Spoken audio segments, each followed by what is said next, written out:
My 93-year-old mother was gasping for air, clutching her chest in my living room. My vintage car would not start. When I ran to my wife of 15 years to beg for the keys to her SUV, she rolled her eyes and told me it was not her problem. She said she did not want my mother's wheelchair scratching her pristine leather seats. She told me to figure it out myself. I did not yell. I did not argue. I simply looked at her and said, "Okay." The very next day, my phone rang 50 times with her hysterical screaming as her entire world collapsed. Before I tell you exactly how I dismantled her life, let me know where you are watching from in the comments below. Hit like and subscribe if you believe that respect is earned, not bought. It was a Tuesday morning, crisp and quiet. The kind of morning that lulls you into a false sense of security. I am Leon, 71 years old, and for the last 4 decades I have been a problem solver. I built a life on being reliable. But that morning reliability slipped right through my fingers. I had walked out to my garage to start my restored classic Mustang. It was a beauty, a retirement gift to myself, but the engine just clicked and died. A dead battery. An inconvenience, sure, but nothing I could not handle on a normal day. Except, this was not a normal day. As I walked back inside the house, wiping grease from my hands, I heard a sound that froze the blood in my veins. It was a sharp, rattling gasp coming from the sunroom. I rushed in and found my mother Evelyn slumped in her armchair. She is 93 years old, sharp as a tack, but physically fragile. Her hands were clutching her chest, her face pale and covered in a cold sweat. She could not catch her breath. Every inhalation was a struggle, a terrifying wheeze that echoed in the quiet room. "Leon," she whispered, her voice barely audible. "It hurts. My chest hurts." Panic, real and absolute, gripped me. When you are 71 and your mother is 93, you live with the quiet understanding that every day is a gift, but you are never truly ready for the moment. The clock threatens to stop. I grabbed my phone knowing an ambulance might take 20 minutes to reach our gated estate on the outskirts of the city. We did not have 20 minutes. Her cardiologist was at the specialty clinic just 10 minutes down the highway. I knew I had to drive her myself. I grabbed her coat, helped her into her transport wheelchair, and wheeled her toward the front hallway. But my car was dead. I left my mother near the front door, assuring her I would be right back, and sprinted down the hallway toward the master suite. My wife Patricia was in her massive walk-in closet. She is 62, a woman whose entire existence revolves around appearances, status, and luxury. I found her casually zipping up a designer weekend bag. She and her daughter-in-law, Monica, were leaving for an exclusive 3-day spa retreat in the mountains. "Patricia," I said, breathless, my heart hammering against my ribs. "My car will not start. Mom is having chest pains. She cannot breathe. I need your keys right now to get her to the clinic." Patricia did not even look up from her bag.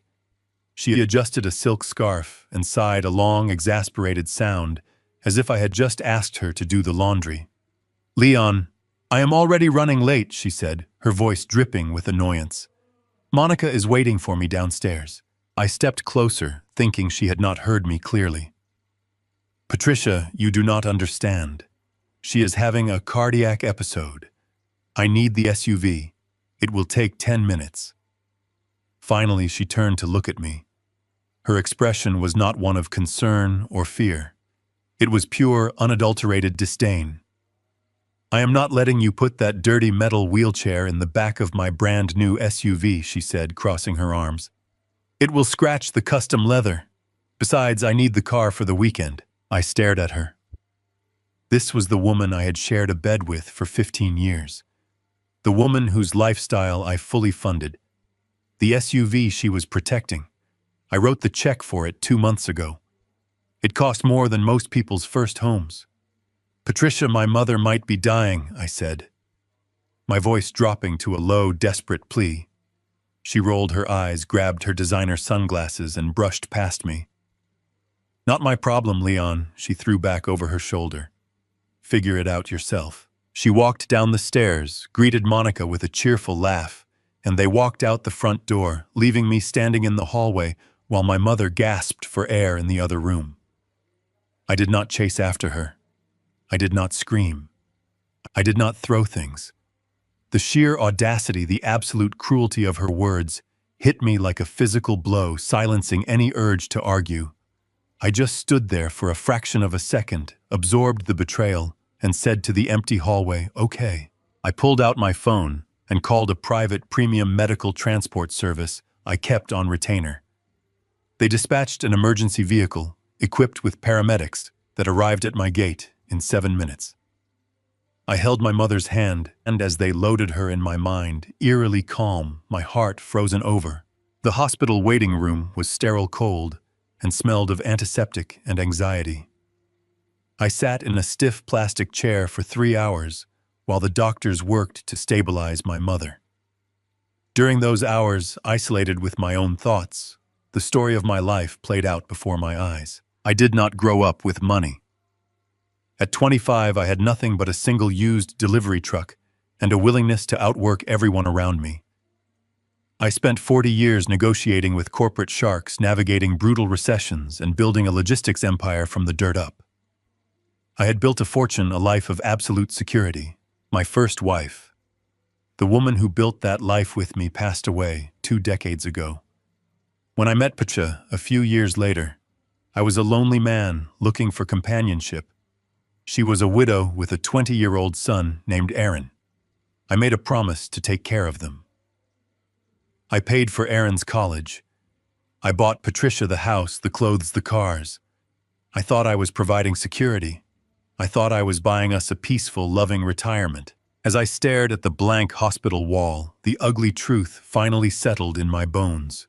My generosity had not created a loving family. It had bred a monster of entitlement. I had spent 15 years treating Patricia like a partner, but she saw me as nothing more than a bottomless ATM. And her son Aaron, who was currently 35 and pretending to be a tech CEO on my dime, was no different. They had lived in the fortress of my wealth for so long, they had forgotten who built the walls. A doctor finally came out. He looked tired but offered a small, reassuring smile. "Your mother is stable, Leon," he told me. "It was a severe angina attack exacerbated by stress and age, but we caught it in time. She is going to be all right." A massive wave of relief washed over me. I thanked the doctor, went into my mother's room, and sat by her bed. She was sleeping peacefully, her chest rising and falling in a steady, calm rhythm. I held her fragile, wrinkled hand and made a silent vow. As I sat there, the emotional pain of my wife's betrayal began to change. It did not turn into explosive anger. It hardened, solidifying into a cold, tactical resolve. Patricia thought she could treat the woman who gave me life like garbage, all while driving a car I bought, living in a house I paid for, and funding her son's life with my money. She thought I was just an old, tired man who would roll over and accept her disrespect because I was afraid of being alone. She had forgotten who I really was. She had forgotten that before I was her comfortable husband, I was a businessman who crushed competitors for a living. I did not build an empire by letting people walk all over me. Patricia had told me to figure it out myself. So that is exactly what I was going to do, sitting in that quiet hospital room, listening to the rhythmic beeping of my mother's heart monitor. My marriage officially died. In its place, a plan began to form. I was going to adjust my life. I was going to cut the dead weight. I was going to let Patricia and her entitled son experience the exact reality of the world without my wallet protecting them, and they would not see it coming until it was far too late. The estate was dead quiet when I walked through the front door. It was the kind of silence that usually brought me a deep sense of peace after a long week. But today it just felt hollow. Patricia and Monica were long gone. They were probably halfway up the mountain by now, sitting in a luxury transport vehicle, sipping infused water and complaining about how difficult their lives were. The faint scent of my wife's expensive floral perfume still lingered in the grand hallway. It hung in the air like a ghost. I left my keys on the granite counter and walked straight to the kitchen to pour myself a glass of cold water. My mother was resting comfortably at the hospital. She was heavily monitored, medicated, and finally safe from the immediate danger of her cardiac episode. The doctors assured me she would make a full recovery. But the hospital administration needed her supplemental medical insurance documents to process the premium care unit I had requested for her stay. Patricia had always handled the household filing. She used to tell me she liked the control it gave her over our domestic life. Now, standing in the empty kitchen, I understood that handling the paperwork gave her something else entirely. I walked down the long hallway toward her home office. It was a room I rarely entered. She had hired a designer a few years ago to decorate it, wanting it to look like the workspace of a high-powered executive. It featured a massive mahogany desk, expensive modern art pieces on the walls, and tall shelves lined with pristine books she had never actually opened. It was all a theatrical performance meant to impress her friends. I stepped inside. The thick carpet silenced my footsteps as I went straight to the sleek metal filing cabinets tucked into the far corner of the room. I spent 20 minutes sifting through perfectly organized folders. I found vacation brochures, expensive spa membership contracts, luxury car maintenance records, and files full of her son, Aaron's old college transcripts. There was even a thick folder dedicated entirely to the interior design receipts for Monica's condo. But there was absolutely no file for my mother's insurance. It was as if Evelyn did not even exist in Patricia's meticulously curated paper trail. A familiar frustration began to creep into my chest, but I forced it down. I needed those documents. I turned my attention away from the cabinets and looked at the massive mahogany desk in the center of the room. The top drawers held nothing but heavy stationery, blank greeting cards, and designer pens. The middle drawers were full of cosmetic samples and neatly folded receipts from high-end clothing boutiques. I sighed and reached down to pull the bottom right drawer. It did not budge. I pulled harder, thinking it was just stuck on the track. It was firmly locked. I stopped and frowned. In 15 years of marriage, we had never locked anything away from each other. We had a heavy-duty steel safe hidden in the master bedroom for our passports, jewelry, and physical valuables, and we both knew the combination. There was absolutely no logical reason for a locked wooden drawer in a home office. I knelt on the plush carpet and inspected the locking mechanism. It was a standard brass cylinder lock. It was the kind of cheap hardware installed on expensive furniture to keep out curious housekeepers, not to stop someone who actually knew what they were doing. Before, I was a logistics chief executive sitting in air-conditioned boardrooms. I spent a decade getting my hands dirty. I knew exactly how things were built. More importantly, I knew exactly how to take them apart. I walked out of the office and went down to the garage. I walked past the empty space where my vintage Mustang sat with its dead battery and went straight to my old metal tool chest. Tucked in the bottom drawer was a small, worn leather pouch. It held a set of precision tension wrenches and metal picks I used to use when restoring old cabinets and salvage vehicles. I grabbed the pouch and walked back inside the house. Returning to the office, I knelt back down in front of the heavy mahogany desk. I unrolled the leather pouch on the floor and selected a thin tension wrench. I slid the small piece of metal into the bottom of the brass keyhole. I applied a slight, steady rotational pressure with my left index finger. With my right hand, I slid a small rake pick into the top of the cylinder. I closed my eyes and tuned out the silence of the empty house, relying entirely on touch and sound. I was not angry as I worked the lock. The burning anger had died in the hospital waiting room. Now I was just methodical. I pushed the pick back and forth against the brass pins inside the cylinder. One pin clicked firmly into place, then a second pin set. The lock was stubborn, sticky from a lack of proper lubrication, but it was no match for decades of mechanical patience. 30 seconds later, the final brass pin snapped upward. The cylinder turned smoothly under the pressure of my left hand, and the lock disengaged with a heavy, satisfying sound. I put my tools down on the carpet and pulled the heavy wooden drawer open. It was not full of old love letters. It was not full of private diaries or harmless secrets. The drawer was stuffed to the brim, with thick manila folders, printed bank statements, and a weathered black leather ledger. I reached inside and pulled out the very top folder.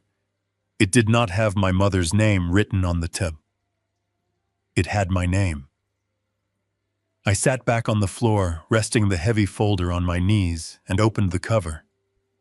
What I saw inside did not just explain the locked drawer. It explained everything. I opened the top folder. The thick, cream-colored paper felt heavy in my hands. It was a monthly statement from a secondary investment account I had set up decades ago. It was a highly conservative fund, the kind of account I rarely monitored, because it was designed to quietly generate interest for long-term emergencies. The balance printed at the top of the page made my heart skip a beat.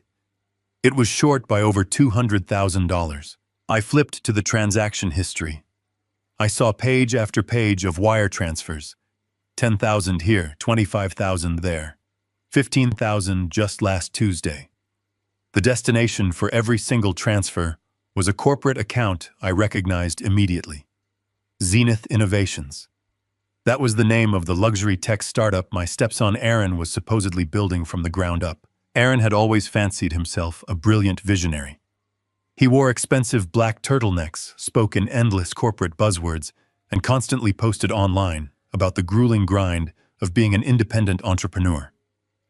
For 3 years, he had been trying to launch a line of high-end smartwatches that absolutely nobody wanted or needed. The market was already saturated with better products from massive tech giants. I had explicitly refused to invest in his company when he first pitched it to me in my living room. I told him his business plan lacked basic operational logic and that his profit margins were completely unrealistic. He had thrown a massive tantrum that day, calling me an old dinosaur who did not understand modern innovation. Patricia had given me the silent treatment for a full month after that refusal, claiming I was stifling her son's incredible potential. Now looking at these bank statements scattered across the carpet, I realized they had never actually accepted my answer. They had simply decided to bypass my permission entirely. I reached back into the drawer and pulled out the weathered black leather ledger. I opened it and instantly recognized Patricia's looping, elegant handwriting. It was not just a simple record of theft. It was a masterpiece of financial deception. She had kept meticulous track of exactly how much money she was bleeding from my accounts, calculating the precise threshold she could transfer without triggering an automatic fraud alert from my primary banking managers. She had dates, transaction numbers, routing details, and false expense categories all perfectly aligned in neat little columns. She had labeled the stolen money as property maintenance, legal retainers, and tax consulting fees. But the money transfers were not the worst part of the discovery. To move those specific funds from a secured corporate investment account, she needed more than just an account number. She needed authorization. She needed my signature. I pulled a thick stack of printed bank authorization forms from the back of the drawer. My eyes scanned the bottom of the first page. There it was. My signature. The sharp angled L and the sweeping loops of my last name were sitting right there on the signature line. It looked perfect. In fact, it looked almost too perfect. I pulled out a second form, then a third, and laid them side by side on the floor. I held them up to the light of the brass desk lamp. The signatures were absolutely identical. Every curve, every pressure point, every single angle matched exactly. Anyone who has ever signed a document knows that no human signs their name exactly the same way twice. It is a biological impossibility. There are always slight variations in speed and pressure. Patricia had not just practiced my signature with a pen. She had taken a high-resolution scan of a legitimate contract I had signed years ago, created a digital overlay, and systematically printed my signature directly onto the bank authorization forms. It was deliberate, calculated criminal forgery. I sat on the plush carpet of her pristine home office and let the reality wash over me. My wife of 15 years was not just an entitled, materialistic woman who cared more about her leather seats than my dying mother. She was a felon. She was committing federal wire fraud right under my nose to fund her son's delusions of grandeur. I thought about Aaron.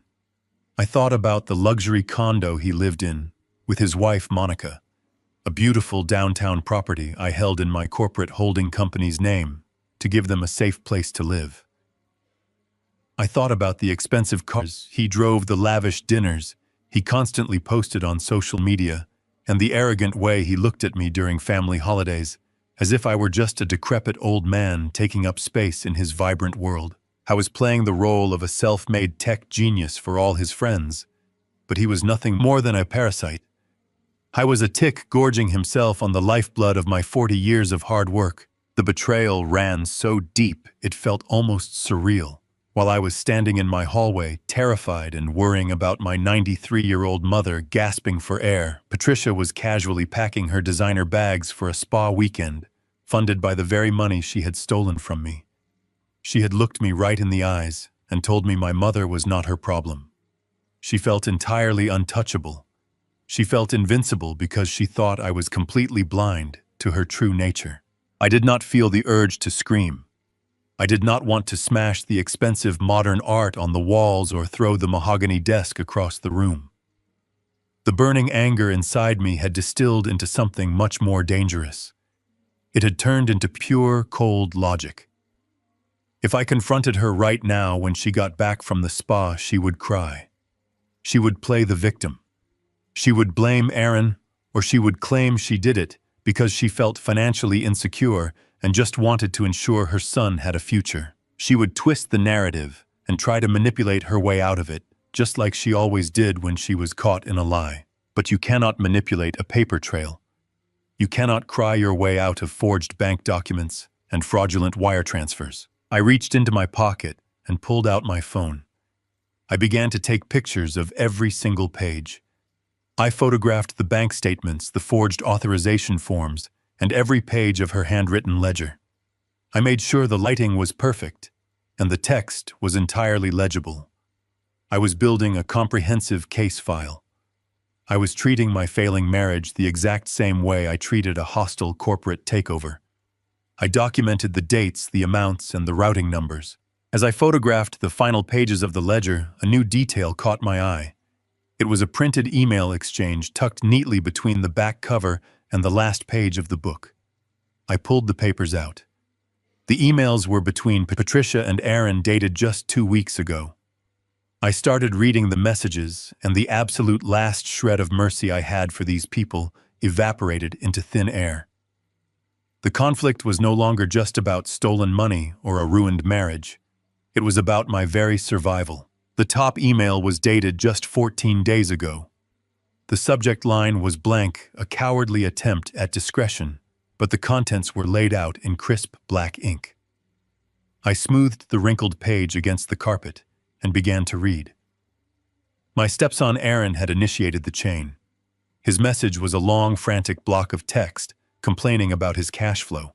He whined that his luxury tech startup was hemorrhaging capital and that the thousands his mother was funneling to him were no longer enough to keep the lights on. He needed millions. He wrote that he was tired of waiting for me to naturally kick the bucket, calling me a stubborn old mule who was hoarding wealth that rightfully belonged to the future. I took a slow, deep breath and moved to Patricia's reply. I expected her to urge patience, perhaps to tell him to wait until I passed away. Instead, my wife of 15 years offered a solution so vile it made the blood in my veins run completely cold. Aaron, darling, you just have to be patient and trust the process, Patricia had written. He is 71 years old. He forgets where he puts his reading glasses. Last week he called the landscaper by the wrong name. We just need to lay the groundwork. I have already started keeping a diary of his memory lapses.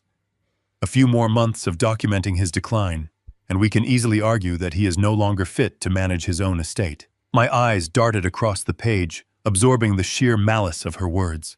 She was not just documenting my occasional harmless moments of forgetfulness. She was actively plotting to manufacture them. Aaron replied eagerly, asking how long it would take to get medical and legal backing. Patricia responded with a step-by-step guide on how to gaslight me.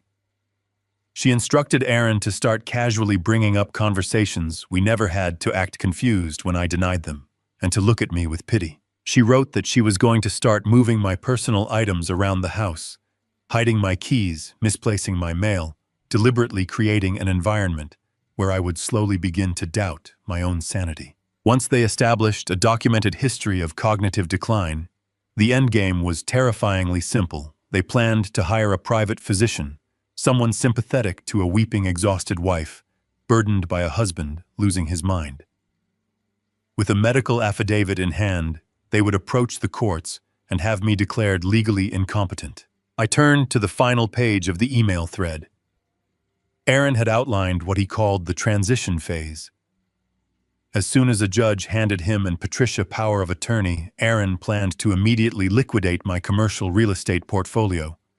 He specifically named the 3 massive logistics warehouses near the harbor, the properties that formed the absolute bedrock of my wealth. Those warehouses took me 20 years of blood, sweat, and relentless negotiation to acquire. They were my legacy. Aaron wrote that selling them off would easily generate the millions he needed to bail out his failed company and secure his status as a tech mogul. As for what they planned to do with me once they had stripped me of my autonomy and my life's work, Patricia had answered that in a single chilling sentence. "We will find a nice, quiet facility for him out of state," she wrote. "Somewhere secure where he cannot cause any trouble or hurt himself, and we can finally breathe." I set the papers down on the floor.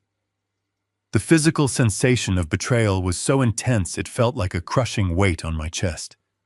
They were not merely trying to pick my pockets. They were attempting to erase me. They wanted to strip away my humanity legally, bind my hands, lock me in a padded room in some forgotten facility, and feast on the carcass of my life's work. To them, 71 was not just an age. It was a weapon they could wield against me. They thought my gray hair and my quiet demeanor made me an easy target. They assumed I was just a tired old man who would eventually surrender to the confusion they were trying to orchestrate. My thoughts instantly flashed to my 93-year-old mother lying in her hospital bed. If they succeeded in declaring me incompetent, what would happen to Evelyn? If they took control of my finances, her premium medical care would vanish overnight. Patricia had explicitly said my mother was not her problem. Without my protection, Evelyn would not last a month. They would throw her into the cheapest, most neglected state run home they could find just to save a few pennies. They would let her die alone while they popped champagne in my house. A dark, absolute calm settled over me. It was the kind of calm that only comes when a man realizes he has absolutely nothing left to lose in a relationship. I had grieved my marriage in the hospital waiting room, but this was different. This was survival. I was no longer dealing with a selfish wife and an entitled stepson. I was dealing with domestic predators. I picked up my phone and opened the camera. I steadied my hands, ensuring there was absolutely no blur, and photographed every single page of the email thread. I captured the dates, the email addresses, and the terrifying specifics of their conspiracy. I made backups of the photos to an encrypted cloud server I had used for my logistics company. Once I was certain the digital evidence was secured, I began the meticulous process of erasing my presence in the room. I gathered the emails, the forged bank authorizations, the wire transfer statements, and the black leather ledger. I stacked them together in the exact order I had found them. I placed the stack back into the bottom right drawer of the mahogany desk, pushing it perfectly flush against the back panel. I picked up my lock-picking tools and slipped them into my pocket. I slowly pushed the heavy drawer closed. I inserted the tension wrench and the rake pick one last time, carefully manipulating the pins in reverse until the brass cylinder clicked solidly back into the locked position. I wiped the face of the lock and the drawer handle with the sleeve of my shirt to remove any latent fingerprints. I stood up and surveyed the room. The thick carpet held the faint indentations of my knees. I used the side of my shoe to brush the fibers back into place, restoring the pristine, untouched look of Patricia's fake executive sanctuary. I turned off the brass desk lamp and walked out of the office, pulling the door shut behind me until it clicked softly. I walked back down the hallway to the living room. I checked my watch. It was mid-afternoon. Patricia and Monica would be returning from their luxurious mountain spa retreat by early evening. Patricia would walk through that front door feeling completely relaxed, utterly convinced that she was the smartest person in the world. She would expect to find the vulnerable, accommodating husband she was planning to destroy.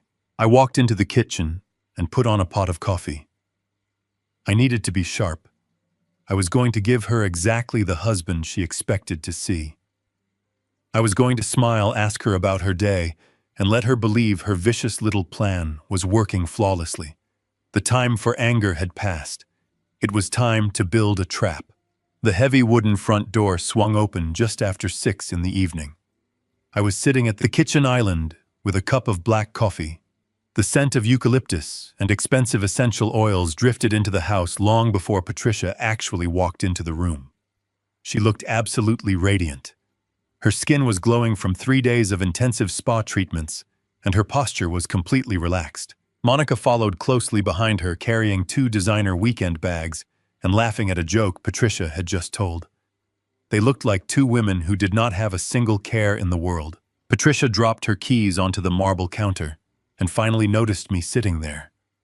Her smile faltered for a fraction of a second, likely a brief flash of annoyance that I was occupying her space before she replaced it with a mask of mild curiosity.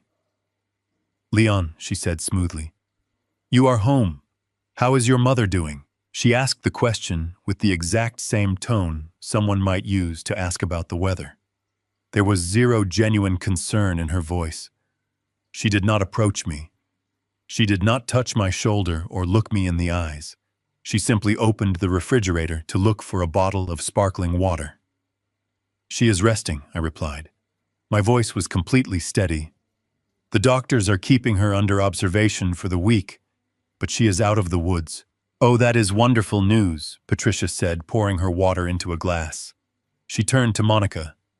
See, I told you it was probably just a minor scare. Old people panic over every little ache and pain." I took a slow sip of my coffee. I watched her perfectly manicured hands hold the glass. Just hours ago, I had seen those same hands meticulously forging my signature to steal my commercial real estate. The contrast between her pristine exterior and the absolute rot inside her soul was staggering. I did not glare at her. I simply offered a tired, accommodating nod, playing the exact role she had written for me in her head. I was the worn-out, slightly confused husband who was just grateful to have a beautiful wife. I asked her how the mountain retreat was. Patricia leaned against the counter and sighed happily. It was divine, Leon. Just what we needed.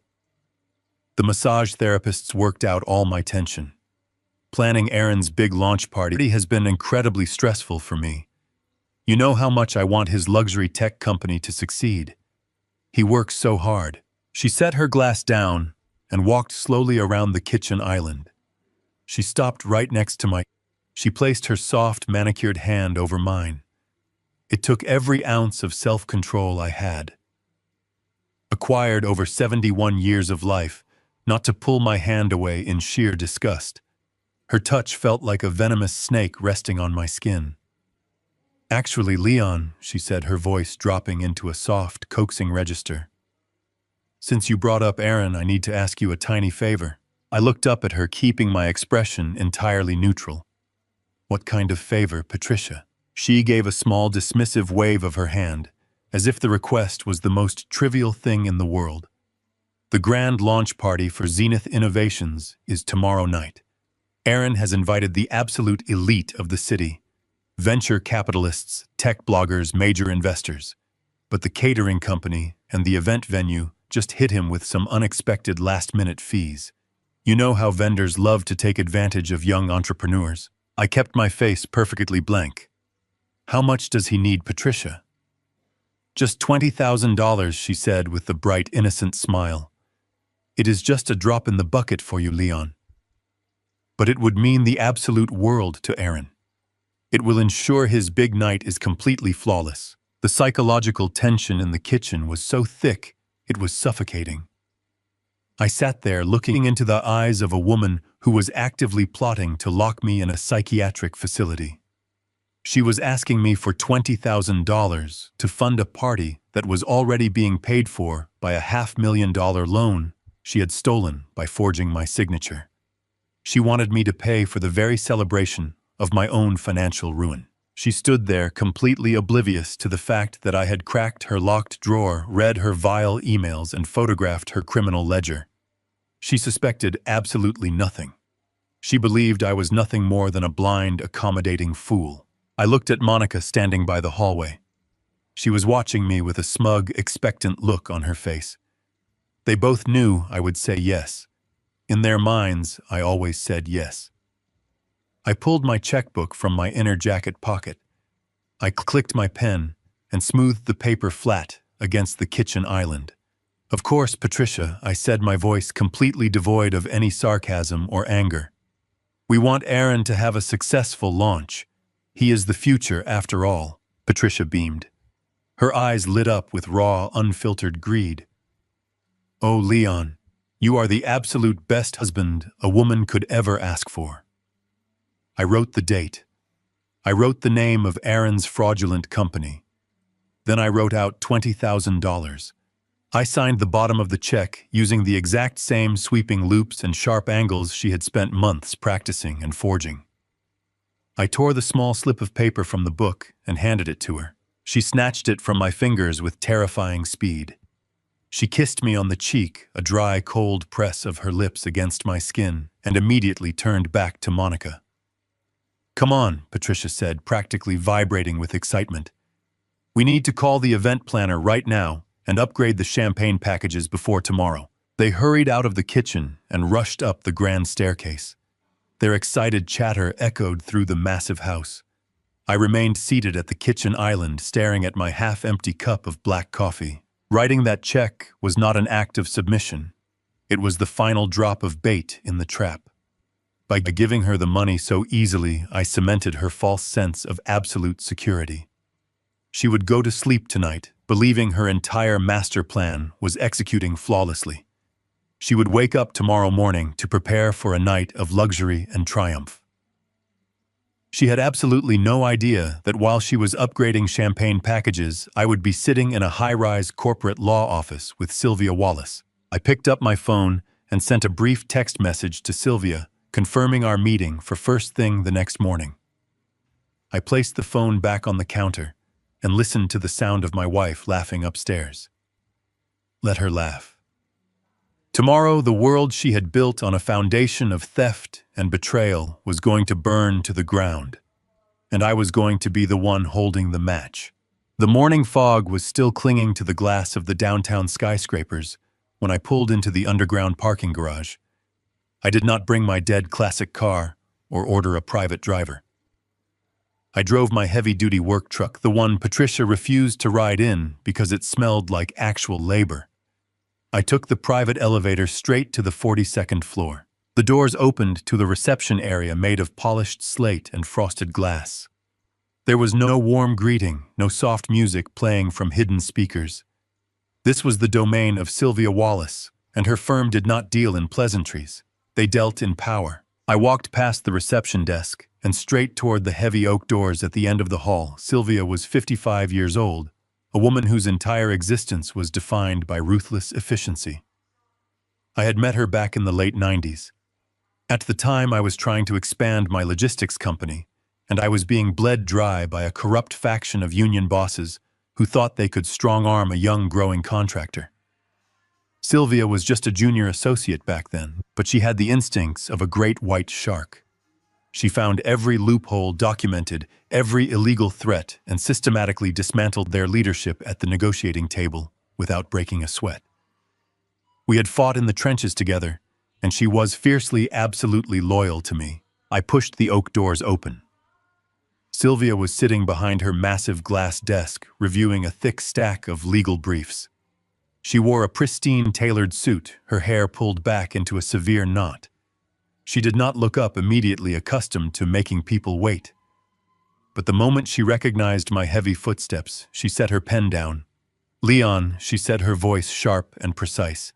"You do not show up at 7 in the morning unless the building is on fire." I pulled a thick manila envelope from my leather briefcase and dropped it right in the center of her glass desk. "The building is burning, Sylvia," I told her calmly. "And my wife is the one holding the matches." Sylvia did not ask any questions. She opened the envelope and pulled out the high-resolution color photographs I had printed at a secure facility hours earlier. I watched her perfectly neutral face as she flipped through the images. She saw the bank statements showing the missing $200,000. She saw the meticulous pages of Patricia's black leather ledger. When she reached the side-by-side comparisons of my forged signature on the bank authorization forms, Sylvia stopped. She adjusted her glasses. Her eyes narrowed into two dangerous slits. I remained completely silent, letting the gravity of the felonies sink in. Then she reached the final stack of photos. The printed email thread between Patricia and Aaron. I watched Sylvia read the exact paragraphs where my wife detailed her plan to gaslight me, to manufacture a false history of cognitive decline, and to have me locked away in an out-of-state psychiatric facility. I watched her read Aaron's enthusiastic response about liquidating my commercial logistics warehouses the moment they secured power of attorney. Sylvia slowly placed the photos back down on the glass desk. She aligned the edges perfectly. She did not offer me a sympathetic smile. She did not apologize or offer hollow words of comfort about my broken marriage. She knew me far too well for that. Instead, she looked up at me with an expression of pure, unadulterated corporate violence. "They are incredibly stupid," Sylvia said quietly. Her voice was colder than the morning fog outside. "To leave a physical ledger and printed emails in a desk drawer is amateur hour. But forging your signature to steal capital from a secured investment account is federal wire fraud." I pulled up a chair and sat across from her. "I know," I replied. "Patricia asked me for a $20,000 check last night to fund Aaron's big startup launch party. I wrote it for her." I smiled at her while I did it. "She thinks I am completely clueless. She thinks I am just an old man waiting to be put out to pasture." Sylvia leaned back in her leather chair and steepled her fingers. "Let her think that," she said. "If they want to play a game of financial manipulation, we will show them what an actual corporate takeover looks like." She picked up her desk phone and pressed a single button to connect to her senior paralegal. "Get the forensic accounting team on the line right now," Sylvia ordered. "I need a covert total financial audit on all accounts connected to Leon. Track every single penny that has moved between his secondary investment portfolios and an entity called Zenith Innovations. I want a complete trace on routing numbers, digital transfers, and timestamps, and put an absolute seal of confidentiality on this. No one breathes a word." She hung up the phone and looked back at me. "This is going to be bloody, Leon. We are not just going to divorce her. We are going to sever every single financial artery she has. But I need to know exactly how far you want to take this. You have to understand that once I set this machine in motion, her son is going to face potential prison time for accepting stolen funds across state lines. Patricia will lose absolutely everything. There is no turning back." I thought about my 93-year-old mother gasping for air in the living room, while Patricia worried about the leather seats in her luxury car. I thought about the sheer cruelty of planning to lock me in a padded room so they could throw parties with my life savings. "Take it to the absolute limit, Sylvia," I told her. "I want them ruined. I want every asset frozen. I want the money recovered, and I want them to feel the exact same helplessness they were planning to thrust on me." Sylvia permitted herself a very small, terrifying smile. "Good. That is the Leon I remember from the union negotiations." Sylvia walked back to her desk and began pulling up my corporate holding structures on her encrypted terminal. "I am initiating a silent freeze," she explained. "We cannot officially lock the joint checking accounts yet, or Patricia will receive a text alert on her phone and know we are on to her. Instead, I am having the forensic team flag the routing numbers at the institutional level. They will build the evidence chain quietly. We will gather the definitive proof of the wire fraud first, verify the destination accounts held by Erin, and prepare the federal affidavits. I watched her work. Her fingers flew across the keyboard with absolute precision. She explained that she was also pulling the original deed to the luxury downtown condominium where Erin and his wife Monica currently lived. I had purchased that property through my holding company to give them a safe place to live while they got on their feet. Sylvia noted that because there was no formal lease agreement, Erin was legally nothing more than a month-to-month tenant. I am drafting eviction notices right now, Sylvia stated without looking away from her screen. We will have building security serve them the moment we are ready to strike. But Leon, we need to dig deeper into the corporate side. To steal hundreds of thousands of dollars, Patricia would need more than just forged signatures on wire transfers. She would need a larger collateral vehicle. I am going to have the auditors look into your primary commercial properties. Criminals who get away with stealing small amounts always get greedy and go for the vault. I agreed. I told her to look under every single rock. I thanked her for her swift action and turned to leave the office. The air in the hallway felt lighter somehow. The burden of the betrayal was still heavy, but I was no longer carrying it alone. I had handed it to a professional who specialized in dismantling liars.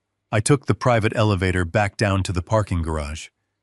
The city was fully awake now, the morning fog replaced by bright, unforgiving sunlight. I got back into my heavy-duty truck and started the engine. I had to go back to the hospital to check on my mother, and then I had to go back to the estate to play my part. The pieces were moving into place. The trap was set. I spent the rest of the morning moving through the grand rooms of my estate, like a ghost in my own life. I checked the landscaping schedule. I called the hospital to speak with my mother's cardiac nurse, who assured me she was sitting up and complaining about the hospital food, a fantastic sign. I even reorganized the pantry. I did all the mundane, invisible things a devoted husband does to maintain a perfect household. Patricia and Monica were out shopping for dresses for Erin's startup launch party, burning through money they thought was endlessly mine. Just after 1 in the afternoon, my phone vibrated in my pocket. It was a secure text message from Sylvia Wallace. It was brief and chillingly precise. Come back to the office immediately. Do not call. Just come. I grabbed my keys and headed back to the garage. The drive downtown felt entirely different this time. The morning's mission had been about uncovering the initial theft, the slow, greedy bleed of $200,000 from a secondary account. But Sylvia's text carried a weight that suggested something far worse. When an attorney like Sylvia tells you not to call it, means she has found a structural vulnerability so massive it requires a completely secure environment to discuss. I took the private elevator back up to the 42nd floor. The receptionist did not even ask me to wait. She just pointed toward the heavy oak doors at the end of the hall. Sylvia was pacing behind her desk when I walked in. The digital spread across her multiple monitors was dizzying spreadsheets, legal filings, banking records, all flagged with bright red markers. The forensic accounting team had clearly been working at warp speed. Sit down, Leon, she ordered, her voice tight with a suppressed electric energy. I sat in the heavy leather chair. Tell me you found the bottom of the well, Sylvia. We did not find the bottom, Leon, she said, stopping her pacing and planting her hands firmly on the glass desk. We found a crater. Your wife did not just forge your signature to transfer cash. She forged an entire legal identity to hijack your primary commercial real estate. My heart hammered against my ribs. What did she do? Sylvia turned one of her monitors toward me. It displayed a scanned copy of a commercial loan agreement. The numbers jumped off the screen. $500,000. 4 weeks ago, Sylvia began her tone clinical and devastating. Patricia walked into a private commercial lending firm. She did not use your primary bank because she knew their security protocols would flag the transaction immediately. She went to a second-tier lender hungry for high net worth collateral. Sylvia tapped a thick file folder on her desk. She presented them with a completely fabricated, comprehensively forged, durable power of attorney. She claimed you were beginning to suffer from early-onset cognitive issues and had granted her full administrative control over your commercial portfolio to handle upcoming medical expenses and family investments. The sheer audacity of the lie was breathtaking. They were not just planning to gaslight me into a mental institution in the future. They had already started using the narrative to steal from me in the present, using that forged document. Sylvia continued, her eyes locked onto mine. She leveraged the primary logistics warehouse at the harbor, the one that serves as the anchor for your entire corporate holding structure. She used your property, your legacy, as collateral to secure a $500,000 business loan. I stared at the screen, absorbing the numbers and the destination for the loan funds. Sylvia tapped a few keys. The entire $500,000 was wired directly into the primary corporate account for Zenith Innovations, Aaron's company. He needed a massive influx of capital for his grand launch party tomorrow night, and Patricia literally mortgaged your life's work to buy him his big moment. The physical sensation of the betrayal shifted again. It was no longer just a violation of trust. It was an existential threat. If Aaron's luxury tech startup failed, which it absolutely would, considering his complete lack of business acumen, he would default on that commercial loan. The secondary lender would initiate foreclosure proceedings. They would seize the harbor warehouse. A cascade of financial ruin would trigger across my holding company, crippling my ability to provide for my mother and destroying everything I had spent 40 years building. Patricia was not just bleeding me dry. She had strapped a financial bomb to my chest and handed the detonator to her idiot son. I looked at Sylvia. She was watching me closely, gauging my reaction. She knew exactly what that harbor warehouse meant to me. It was the first major property I ever bought. I negotiated that deal standing in the freezing rain in the early 90s. "Can we stop the loan?" I asked, my voice dangerously quiet. Sylvia shook her head. "The funds have already cleared. The money is sitting in Aaron's corporate account right now. But we can stop them from spending it, and we can rip the collateral right out from under the lender." She picked up a red marker and began circling names on a printed legal document. "I have already drafted an emergency affidavit of fraud. We are going to file a direct dispute with the lending institution, providing your verified signature, your clean medical records, and the forensic proof of the forgery from Patricia's ledger." Sylvia looked up, her eyes cold and sharp. "The moment we file that affidavit, the lender will panic. They will realize they issued a $500,000 loan based on fraudulent collateral. Their immediate automatic response will be to freeze the destination account to prevent the funds from disappearing." I nodded slowly, the tactical elegance of her plan settling over me. "We freeze Aaron's corporate account." "Exactly," Sylvia said, a predatory smile finally breaking across her face. "We freeze it entirely. He will not be able to move a single penny. He will not be able to pay his vendors. He will not be able to cover his launch party expenses. He will be financially paralyzed, holding a $500,000 in stolen funds he cannot touch while sitting in the crosshairs of a federal wire fraud investigation." "And the timing?" I asked, leaning forward. Sylvia checked her sleek gold watch. "We file the emergency fraud alerts and the banking injunctions first thing tomorrow morning. The bureaucratic machinery takes a few hours to process the freezes across institutional lines. By mid-afternoon, Aaron's corporate accounts will be locked down tight, right as his vendors start running the final charges for his massive, lavish launch party." The timing was poetic. It was absolutely brutal. Patricia and Aaron had spent weeks planning my quiet, humiliating destruction. Now they were going to face theirs in front of the entire city's elite. Sylvia began organizing the paperwork into neat stacks. "I need your authorized signature on these affidavits, Leon. And then we go totally dark. You go home. You smile. You tell Patricia she looks beautiful. You let them walk into their own slaughterhouse tomorrow night." I took the pen from her desk. I signed the documents with the sweeping loops and sharp angles that Patricia had tried so hard to steal. I felt an incredible sense of clarity. I left the law office and drove back to my estate. The afternoon sun was warm, but I felt completely insulated from the heat. I walked into the house just as Patricia and Monica returned from their shopping trip, carrying armfuls of designer bags. Patricia saw me in the hallway, and her face lit up with a brilliant, entirely fake smile. "Leon, darling," she sang out. "Wait until you see the dress I bought for Aaron's launch tomorrow. It is absolutely stunning. You are going to be so proud of us." I stopped at the bottom of the stairs. I looked at the woman who had forged my name, mortgaged my legacy, and planned to lock me away. "I am sure it is breathtaking." "Patricia," I told her, my voice perfectly calm and accommodating. "I cannot wait to see how everything turns out tomorrow. It is going to be a night to remember." The dining room of the estate was usually a quiet place. Tonight it felt like the VIP lounge of a casino.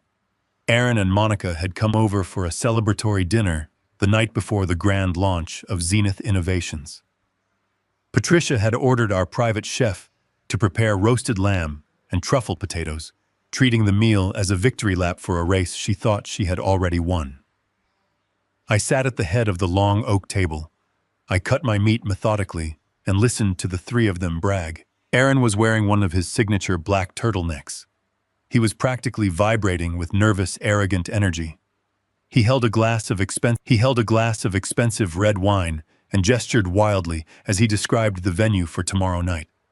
He had rented out the entire top floor of the City Art Museum. It was a glass atrium overlooking the skyline. He talked about the ice sculptures carved into the shape of his company logo. He bragged about the imported caviar stations and the live string quartet he had hired to play modern pop songs. He spoke with the absolute confidence of a self-made billionaire, completely ignoring the fact that every single ice sculpture and every drop of champagne was paid for with my stolen commercial real estate. Patricia sat to my right, glowing with maternal pride. She reached over and patted Aaron on the arm. She told him she always knew he was a visionary. She said the world was finally going to see his genius. Monica chimed in, talking about the custom silk gown she was picking up from the tailor in the morning. She said all her friends from the country club were begging for VIP access to the party. They were feeding off each other, inflating their egos into a massive, fragile bubble. "Leon," Patricia said, turning to me with a smile, so fake it could have been made of plastic. You are being awfully quiet tonight. Are you not excited for Aaron?" I set my fork down and wiped my mouth with a linen napkin. I looked directly at Aaron. "I am simply taking it all in," I said, keeping my voice perfectly level and warm. "It is not every day a young man manages to pull together $500,000 in capital to fund his dreams. It takes a very specific kind of effort to secure that kind of backing." Aaron puffed out his chest, completely missing the loaded meaning behind my words. "It just takes hustle, Leon," he said smoothly. "Investors see the potential. When you have a disruptive product, the money just naturally flows to you. You just have to know how to leverage the right assets." Leverage the right assets. He had actually used those exact words. I had to bite the inside of my cheek to keep from laughing out loud. He was sitting at my table eating my food and subtly bragging about leveraging my harbor warehouse to fund his vanity project. The sheer blinding arrogance was astounding. Patricia raised her wine glass. "Let us make a toast," she announced. Her diamond bracelets sparkled under the chandelier. "To Aaron, to Zenith Innovations, and to the beautiful, luxurious future that is waiting for us all tomorrow." Aaron and Monica raised their glasses. I reached for my crystal goblet of sparkling water and raised it to join theirs. I looked at the three of them, their faces flushed with greed and unearned triumph. "To tomorrow," I repeated softly. "May it give you exactly what you deserve." The crystal glasses clinked together. A bright musical sound that echoed in the dining room. They drank their wine. I drank my water. The meal continued with more endless bragging about the guest list. Aaron mentioned that 3 prominent tech journalists had confirmed their attendance. Patricia talked about how she had arranged for a professional photographer to follow them around all night. She wanted to make sure society pages documented her standing proudly next to her successful son. I just nodded and smiled, playing the role of the supportive, fading patriarch perfectly. When dinner finally ended, Aaron and Monica left to go back to their luxury condo. The condo I legally owned. The condo that Sylvia had already drawn up eviction papers for. Patricia went upstairs to do her nightly beauty routine. I walked down the hall to the guest suite to check on my mother. Evelyn was sitting up in bed reading a book.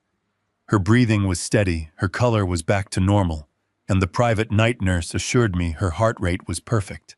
I kissed my mother on the forehead and turned out her light. She was safe. She was entirely protected from the blast radius of what was coming. The next morning, the estate descended into absolute chaos. Patricia was awake by 6. Delivery drivers started arriving by 7. Racks of designer clothes enclosed in black garment bags were carried up the stairs. 2 different makeup artists and a hairstylist arrived and set up a makeshift salon in the master bathroom. Patricia barked orders at the house staff, demanding fresh coffee and complaining that the lighting in the bathroom was inadequate. I stayed out of my wife's way. I drank my morning coffee in the sunroom, watching the gardeners prune the rose bushes. Around noon, Patricia came downstairs. She was wearing a plush silk robe, her hair pinned up in elaborate curls, and her face perfectly contoured. She looked stressed, but exhilarated. "Leon," she said, pacing back and forth across the marble floor. "Aaron just called. The venue is setting up the staging area. The caterers are dropping off the first round of supplies. Everything is happening so fast. I need to be at the museum by 3 to oversee the final arrangements." I stood up and offered her a comforting smile. "You should go, Patricia. This is your big moment. You need to make sure everything is flawless." She stopped pacing and looked at me. "Are you not coming with me to help set up?" I let out a soft, tired sigh. I lowered my shoulders just a fraction, projecting the image of a frail 71-year-old man. "I think I need to." "This afternoon, Patricia. The stress of my mother being in the hospital really took it out of me. I will let you handle the venue, and I will have my driver bring me to the museum right before the red carpet opens at 7. Patricia did not try to hide her immense relief. Having me out of the way meant she could command the room and soak up the attention without having to pretend to care for her elderly husband.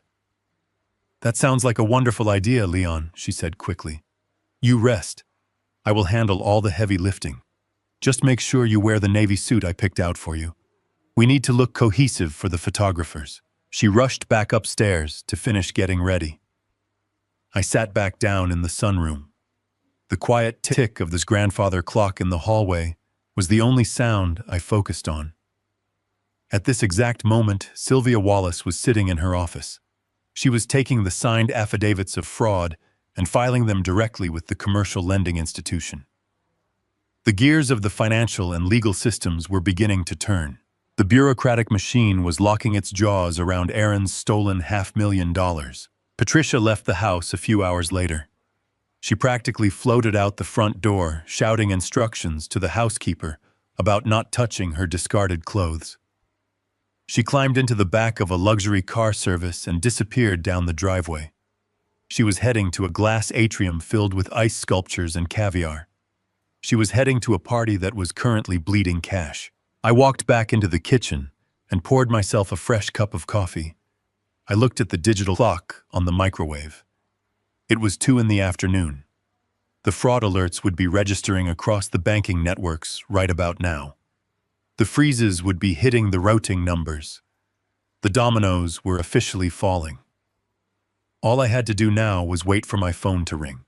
While Patricia was at the museum worrying about caviar and ice sculptures, I was sitting in my sunroom reviewing the final execution orders with Sylvia over a secure line. The commercial loan fraud alert was only the main artillery. We had spent the last 48 hours laying a minefield across every single avenue of her financial life. I did not just want to stop the party. I wanted to amputate her access to my world entirely.